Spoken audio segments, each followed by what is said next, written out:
నేను విఎస్ వాళ్ళు 70-60 అనే విత్తనం వేశాను. గత 3 సంవత్సరాలుగా విత్తనం వేస్తున్నాను. ఇది కాపు, ఒత్తు, ఆకు, పలసన, తెల్లదోమ కానీ పచ్చదోమ కానీ ఇది అంతగా ఆశించదు దీనికి. ఇది చెట్టుకు ఇప్పుడు 100 కాయల పైన ఉన్నాయి. చెట్టు ఇప్పుడు పత్తి పగలటం తీయటం కూడా బాగా ఫ్రీగా వస్తుంది, బాగా త్వరగా తీయచ్చు. కూలోళ్ళు కూడా తక్కువ పడతారు.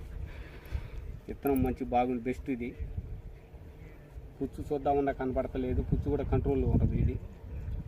ఇప్పుడు నీడు 20 క్వింటాల పై మాటగా వచ్చింది. ఈ సంవత్సరం 17-18 క్వింటాలు వచ్చింది. దానికన్నా ఇప్పుడు ఎకరానికి ఒక 5-6 క్వింటాలు తీసే ఉన్నాము. ఇప్పుడు ఒక ఎరుపు 5-6 క్వింటాలు, ఎకరానికి ఒక 5-6 క్వింటాలు తీసాము. ఇప్పుడు అయినా ఇప్పుడు ఒక 10-12 క్వింటాలు ఇంకా ఆల్రెడీ ఉంది. కాపు బాగుంది, క్వాలిటీ చూడండి. కాయ కూడా పెద్ద సైజు, కాయ బాగుంది. కాయ కూడా బాగా చిక్కన కాపు బాగుంది. విత్తనం